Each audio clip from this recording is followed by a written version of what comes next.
এই সাক্ষাৎকারে জেনিফার আলোচনা করছেন তার আধ্যাত্মিক ট্রান্সফরমেশনের আর কিভাবে ইসলাম তার সামনে উত্তর হিসেবে দেখা দিল সেই সব প্রশ্নের উত্তর যেগুলোর তিনি খোঁজ করছিলেন। আমি জার্মানির বাসিন্দা। অ্যাকচুয়ালি আমি ইস্ট জার্মানির, যেটা ম্যাটার করে, কারণ ইস্ট জার্মানির বেশিরভাগ মানুষের নেই কোনো ধর্ম। আমার রাজ্যের ৮০% মানুষের কোনো ধর্মের সঙ্গে কোনো সম্পর্ক নেই, আর আমার পরিবারও ছিল একেবারে একই। আপনার ধর্মীয় বা আধ্যাত্মিক ব্যাকগ্রাউন্ডটা কী ছিল তখন যখন আপনি প্রথম ইসলাম নিয়ে অধ্যয়ন শুরু করলেন? আমার পরিবারের সত্যি কোনো ধর্ম ছিল না। সেখানে কিছু খ্রিশ্চান ছিলেন, কিন্তু তারা শক্তিশালী ছিলেন না। আর আমার বিশ্বাস ছিল যে কোনো বিশ্বাস নেই। তো আমি বিশ্বাস করতাম না মৃত্যু পরবর্তী জীবনে আমরা জাস্ট মারা যাবো, এটুকুই। আর আমার আর এ নিয়ে কোনো চিন্তা ভাবনাও ছিল না। কিন্তু আমি স্টাডি করেছিলাম সোশিওলজি আর সোশ্যাল অ্যান্ড কালচারাল অ্যানথ্রোপোলজি। তো আমি এর মাধ্যমে অন্যান্য ধর্ম সম্পর্কে অনেক কিছুই জেনেছিলাম। কোনো নির্দিষ্ট ঘটনা বা কোনো ব্যক্তি ছিলেন কি যেটা বা যার জন্য আপনি ইসলাম অধ্যয়ন করতে উৎসাহিত হয়েছিলেন? হ্যাঁ, নিশ্চিত রূপেই। যখন আমি সোশিওলজি নিয়ে স্টাডি করছিলাম, আমি কাটিয়েছিলাম একটা সেমিস্টার নাইরোবিতে ইন কেনিয়া। আর কেনিয়ার প্রত্যেকেই গডের উপর বিশ্বাস রাখেন কোনো না কোনোভাবে। আর আমার সমস্ত কলিগস ছিলেন ক্রিশ্চান। আমি অনেক কিছু শিখেছিলাম ক্রিশ্চিয়ানিটি সম্পর্কে। আর তারপর খুবই ব্যক্তিগত দুটি ঘটনা যা আমার সঙ্গে ঘটেছিল, আর যেটা আমাকে পুরোপুরি করে দিয়েছিল হেল্পলেস। আর মানুষেরা কি করে যখন তারা হেল্পলেস হয়ে যায়? প্রার্থনা করতে শুরু করে। এমনকি যদি তারা কখনোই এটা না করে থাকে। তো আমি তাই করলাম, আর 2 বারই আল্লাহ আমার প্রার্থনায় সাড়া দিলেন। আর দ্বিতীয়বার আমি লজ্জা পাচ্ছিলাম প্রার্থনা করতে, তা সত্ত্বেও আমি করলাম। আর যাই হোক, আমি সাড়া পেলাম। আর আমি বলেইছিলাম যদি এবারেও আমি সাড়া পাই, আমি শুরু করব খোঁজ আপনার সম্পর্কে। আমি আপনার ব্যাপারে পড়াশোনা শুরু করব। Just please answer me. আর সেটাই ছিল প্রধান ঘটনা। আর যখন আমি ফিরে এলাম কেনিয়া থেকে জার্মানিতে, আমি নিশ্চিত হয়ে গেছিলাম যে একজন গড আছেন, এক কথায় ওকে। আর আমি নিশ্চিত ছিলাম যে এটা ক্রিশ্চিয়ানিটি নয় কোনোভাবেই। আর আমি আর বেশি খোঁজ করছিলাম না। কিন্তু যে ব্যক্তি প্লেনে আমার পাশে বসেছিলেন, তিনি ছিলেন একজন কেনিয়ান মুসলিম। তিনি জাস্ট আমাকে বলেছিলেন একদিন তুমি মুসলিম হয়ে যাবে। আমি চলে এলাম, ভুলে গেলাম সবকিছুই। আর কিছু সময় পরে গ্রহণ করলাম সুবহানাল্লাহ ইসলাম। সেই মুহূর্তটা কী ছিল যখন আপনি ইসলাম গ্রহণ করার মনস্থির করলেন? তো সেটা ছিল সম্ভবত কয়েক মাস পরে। আমি পড়াশোনা চালিয়ে যাচ্ছিলাম, বেশি বেশি ইসলাম সম্পর্কে আর শুনছিলাম। তারপর একদিন আমি ছিলাম পাবলিক ট্রান্সপোর্টে আমারই শহরে। আর আমি তাকিয়েছিলাম জানালার বাইরে, ভাবছিলাম যদি আমি এখনই মারা যাই মুসলিম না হয়েই, সেটা হবে ভয়াবহ। তাহলে আমাকে খুবই অনুশোচনা করতে হবে। আর তারপর আমি ভাবলাম, ওকে, তুমি এতে বিশ্বাস করতে শুরু করেছো। আমি চাইছিলাম না, আমি চেষ্টা করছিলাম লড়াই করা। এটা খুবই কঠিন, আপনি জানেন না, কারণ আমি জানতাম যে এটা করা খুবই কঠিন। আর আমি ভাবছিলাম যে আমি একজন বিজ্ঞানী, আমার কোনো বিশ্বাস থাকতে পারে না, কিন্তু নিশ্চিত রূপে সেটা ইসলাম, তাতে কোনো সমস্যাই নেই, আলহামদুলিল্লাহ। আর তারপর আমি একটা পরামর্শ পেলাম সেজদা করার।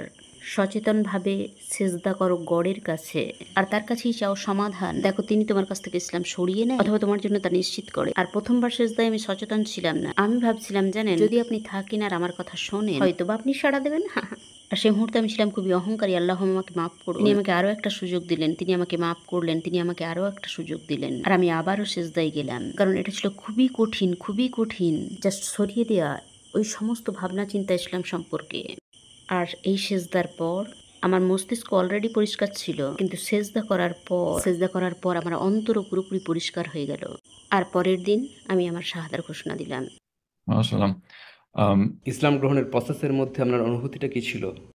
তো ঠিক আগে আমার শাহাদা পাঠ করার জাস্ট এই মুহূর্তের আগে আমি একটু হলেও ভীত ছিলাম। আমার নিজের উপর একটু হলেও জোর খাটাতে হয়েছিল, একটু হলেও ঝাঁপাতে হয়েছিল, কিছুটা অতিরিক্ত আস্থা আনতে হয়েছিল যে এটা সঠিক।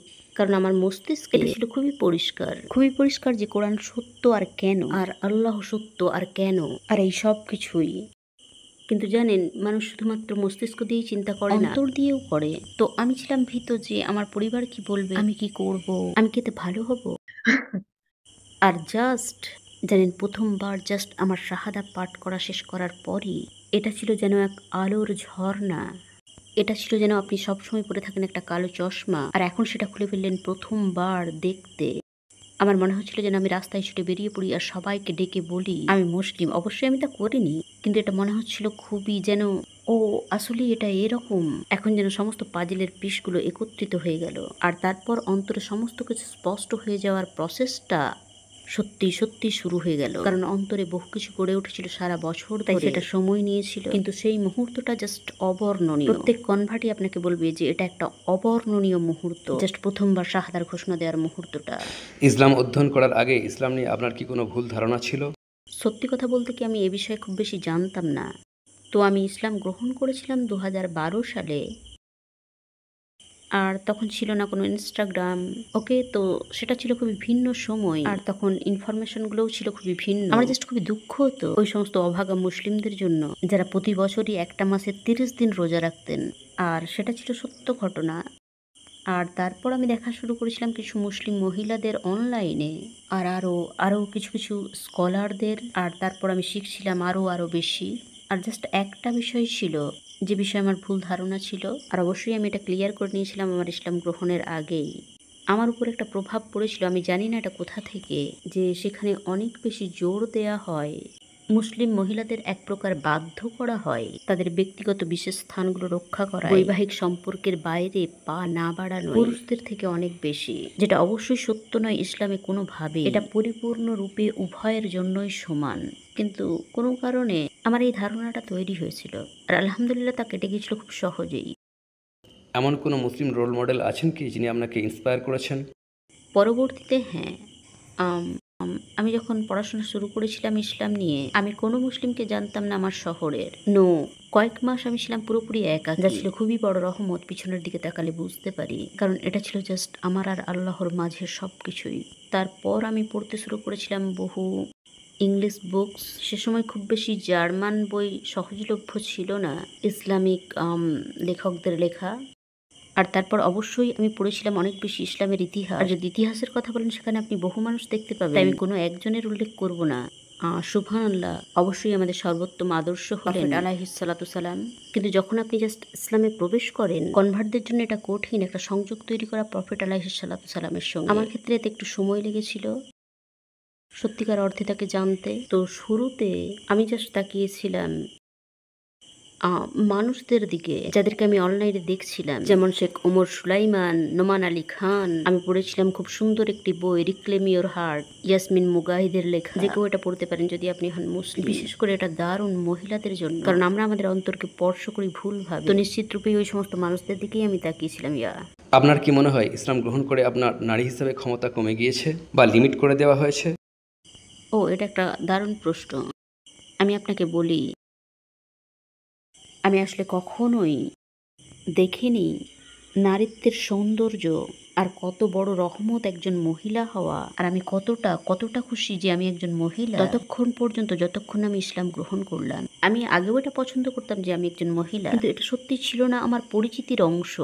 কারণ আমি যেখানে বাস করি, এখানে বহু বিষয় সেম পুরুষদের সঙ্গে, আর অবশ্যই আমাদের মূল্যের দিক থেকে আমরা সমান আল্লাহর সামনে, কিন্তু যেভাবে আমরা বাঁচি তাতে নয়। আর কি আমাদের জন্য স্পেশাল সেই দিক থেকে। তো ইসলাম গ্রহণ করাই আমাকে সক্ষম করেছে দেখা অনেক বেশি। তো আমি সত্যি অনুভব করি খুবই উচ্চ এক মর্যাদা মহিলা হিসাবে ইসলামের মাধ্যমে, সত্যি, অ্যান্ড স্টিল ডু।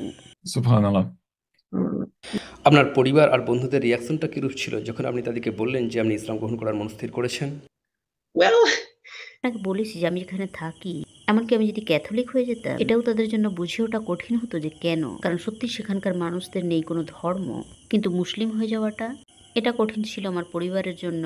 কারণ তারা ছিলেন চিন্তিত আমার জন্য, যে আমি আর জীবনকে উপভোগ করতে পারবো না, আমার সাথে খারাপ আচরণ করা হবে। জানেন, জাস্ট এমন কিছু করা যা তাদের মোটেও বোধগম্য নয়। আর তারপর তারা হয়তো বা সক্ষম হবে না সেখান থেকে আমাকে বের করে আনতে যদি আমি চাই। তো সেটা আমি বুঝতাম, আর আমার ছিল সহানুভূতি আমার পরিবারের জন্য এই মর্মে যে তারা এভাবে ভাবছেন জাস্ট আমার প্রতি ভালোবাসার কারণে, অ্যান্ড সরি, অজ্ঞতার কারণে, অজ্ঞতা ইসলামের প্রতি। কারণ যা কিছুই তারা দেখেন সমস্ত জায়গাতেই তা বাস্তব নয়।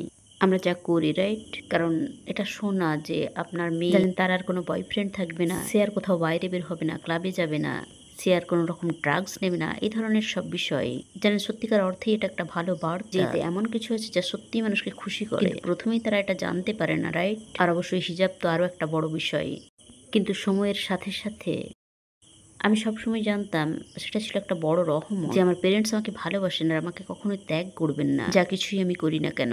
সেটা ছিল দারুণ এক ভরসা যা তারা আমাকে দিয়েছিলেন, আর এটা খুবই ইসলামী তাদের মধ্যে যা ছিল, আলহামদুলিল্লাহ। আর আমার বন্ধুরা, ইসলাম ছিল দারুণ এক ফিল্টার, এটা জানতে কোনটা অগভীর বন্ধুত্ব আর কোনটা সত্যিকার বন্ধুত্ব। আর আমি একদম মিস করি না অগভীর বন্ধুত্ব যা শেষ হয়ে গিয়েছে। এ কারণে নয় যে আমি মুসলিম হয়ে গিয়েছি, বরং আমাদের মধ্যে আর কোনো কিছুই কমন নেই। আর অন্যান্যরা তারা বরং আগের থেকেও ভালো হয়ে গিয়েছে। আর আমি সাক্ষাৎ পেয়েছি সবচেয়ে সুন্দরতম বোনেদের আর বন্ধুদের ইসলাম গ্রহণের পর। একটু সময় লেগেছে কিন্তু পেয়েছি, আলহামদুলিল্লাহ, কোনো রকম অভিযোগ নেই। আপনি সেই সমস্ত মানুষদিকে কি বলবেন যারা দাবি করে যে ইসলাম নারীদের সাথে অন্যায় ব্যবহার করে? Well, সুবহানাল্লাহ, আমি মনে করি সমস্যাটা হলো যে মানুষরা এক ব্যক্তিকে দেখে, ইসলামের সঙ্গে যুক্ত একজন ব্যক্তিকে, আর সেই ব্যক্তি যাই করুক না কেন ভাবে সেটা ইসলামিক, আর যেটা অবশ্যই বেশিরভাগ সময় তা হয় না। মুসলিমরা জাস্ট মানুষ, তারা ভুল করতেই পারে। আপনার থাকতে পারে খুবই খারাপ হাজব্যান্ড, আপনার থাকতে পারে খুবই নিষ্ঠুর স্ত্রী, সেখানে থাকতেই পারে খুবই উগ্র মানুষ, আর তারপরেও তারা মুসলিম, কিন্তু তারা যা করে তা অবর্ণনীয়ভাবে অনইসলামিক। আর এটা খুবই দুঃখজনক বিষয় যে আমাদের জন্য কঠিন হয়ে যায় এই ভিন্নতাটা বোঝানো মানুষদের। আর অবশ্যই তা অনেক সময় হয় তাদের সংস্কৃতি, মুসলিমদের নিজস্ব কিছু কালচারাল প্র্যাকটিস থাকে যা হয় পুরোপুরি অনইসলামিক। আর সেটা জাস্ট অনেক সময় দেখতে লাগে সম্ভবত একই, কিন্তু তারপর আবারও যদি আপনি সত্যি ইসলাম জেনে থাকেন, আর বেশিরভাগ মুসলিম যাদেরকে আপনি জানেন, বিষয়টা তাদের মতো নয় একদমই। এটা আসলেই এক মুক্তি মহিলাদের জন্য। যে সমস্ত আইনগুলো আছে পুরুষ আর মহিলাদের মধ্যকার, সবই মহিলাদের পক্ষে। আল্লাহ সম্মানিত করেছেন মহিলাদের, কিন্তু আমাদের প্রয়োজন আরো বেশি তথ্যের। আর আমরা মুসলিম হিসাবে আমাদের করতে হবে সর্বোত্তম কাজ, যা সর্বোত্তম মুসলিম হয়ে দেখানো। শুধুমাত্র এটাই লক্ষ্য হবে না যে আমরা নিজেদেরকে এক্সপ্লেন করে বেড়াবো সমস্ত জায়গায়। জাস্ট জানুন নিজের ধর্মকে, আর সেটাকে ভালোবাসুন, আর কৃতজ্ঞ হন তার জন্য। আল কুরআনের এমন কি কোনো আয়াত আছে, অথবা এমন কোনো হাদিস, অথবা কোনো নির্দিষ্ট ইসলামিক শিক্ষা যা আপনার সাথে গভীরভাবে মিলে যায়? yeah. অবশ্যই আপনি জানেন যে এটা নির্ভর করে সময়ের উপর যার মধ্য দিয়ে আপনি যাচ্ছেন। তবে আমার আছে একটা, এখানে আমার লিভিং রুমে রাখা আছে, এটা জার্মান ভাষায়, তাই আমি জানি না এর পারফেক্ট ইংলিশ ট্রান্সলেশনটা। আমি তেমনটাই বলবো যেমনটা আমি জানি, কারণ এখানে জার্মান ভাষাতেই আছে। এটা আছে সূরা বাকারায় আয়াত নম্বর 186। আমি শুনি আহ্বানকারীর আহ্বান যখন সে আহ্বান করে। তো আল্লাহ আমাদের এখানে বলছেন, আর জার্মান ভাষায় আই থিঙ্ক আরবিতে এটা আরো উত্তমভাবে বোঝানো হয়েছে, নিশ্চয়ই অরিজিনাল ভাষাতে এটা খুবই পরিষ্কার যে তিনি শুধু আহ্বান শোনেন না, আহ্বানে সাড়াও দেন। He doesn't just hear stuff from Allah doesn't just hear, He answers the call. And I love this, you know why.